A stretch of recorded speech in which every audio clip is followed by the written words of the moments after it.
I have a small confession. Like, my phone has more unfinished books than finished ones. And then every 2 weeks, I get a new hobby or new interest. At one point, I had a reading phase, then a journaling phase, then I will learn baking this week. Then there'll be this week that I want to improve my English seriously. And all of them starts with uh, very energetic and then more excitement. But somehow, many of them, like, I couldn't continue. And then I used to ask myself, like, why I'm starting these 10 things and then not finishing all. Why do I even start 10 things if I'm just finishing one or two?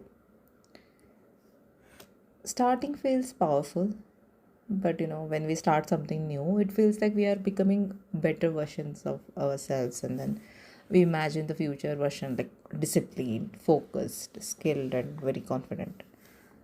So buying books feel productive, that you are learning new thing, and then you have to read a lot of books to gain more knowledge, and then uh, and discuss with others that you have read these many books. The number shows that you are a reader.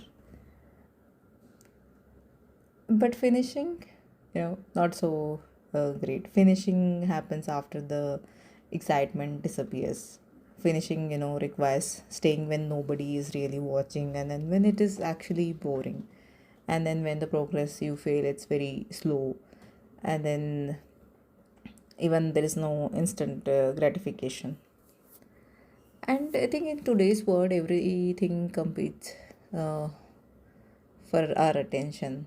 Like, there are so many web series, there are so many movies releasing every week, every day. There are so many reels to watch on social media, so many news to consume, so many things to shop, so many books recommended, so many like must try hobbies.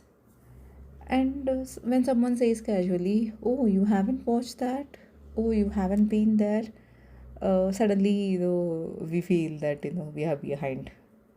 Behind what, I don't know. It's like life has become a checklist, and the checklist, it's like it's never ending checklist.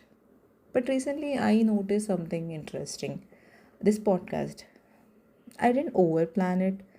I didn't wait for perfect English. And then I didn't wait till I become a very confident speaker with my pronunciation improved, and then where I'm able to share uh, in a better way. And surprisingly, I think I have been consistent here. Not because I forced myself, not because I made a very strict schedule and then I followed that every day I have to record this. But what I felt is it is natural to me.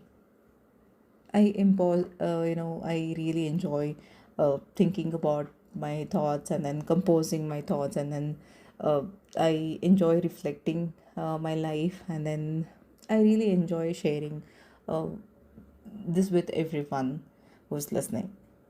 And then, yes, I really want to improve my English, and then I want to get better with my expression, like how I express my thoughts. So maybe I might be repetitive with few things. I might say same things in many podcasts, but I really want to share things. So maybe we don't finish things because they were never truly ours. Like, we maybe we just started because someone else made them look exciting. Someone else productivity routine, someone else's Instagram story, and then someone else's top 10 book you must read. But as I'm getting older, something is really changing. Earlier, I wanted to try everything. So now I pause and then I ask, is this really I want to do? Is this thing will be interested? And then why I am doing this? I'm asking more questions now. Not others, to myself. Is this really interesting to me? Or am I just afraid of missing out? So I think that question is really powerful because there is no end to new things which everyone will be trying, or new things every week coming up. And then there'll always be new series, new movies, new gadgets, new course. It will never end, but our time does. We have very limited time in this life, and then our energy also is very limited. Like if we get 24 hours, and then what, you have a job to do, you have to take care of your house, and then you have to take care of yourself, work out, fitness, and then study for a job, and then improve your skills, and then read, and then have a time for hobby. So I think very limited time, and then our energy focus also is very limited. And then honestly, maturity is, I think it's not about doing more stuff.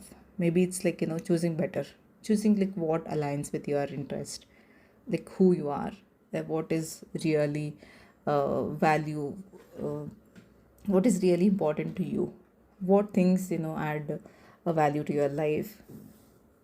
So maybe just finishing two books with uh, with focus, with understanding is more important than finishing 10 books. So maybe visiting fewer places, and then you can be content, like but truly experiencing them, just visiting them, uh, and then it's better than rushing everywhere, that just checking that I have been to 10 countries or 15 countries. Maybe you can choose one or two countries, and then really enjoy that place, and then spend more time there, spend more money there. So, and maybe not watching every trendy show or every movie, every series, you know. I think that's really powerful. I still get FOMO sometimes, when suddenly someone come and say that uh, you missed out, you're missing out. But then I ask, do I want this experience, or do I want the feeling of not left out? So I think that difference saves me from a lot of uh, traps. So, and then maybe uh, I'm not inconsistent. Maybe I'm just trying to uh, discover what actually belongs to me. So when something truly belongs to you, you won't have to focus on consistency. I think you will return to it naturally. So like I return to this podcast, and honestly that feels enough. Thank you for listening. See you in the next podcast.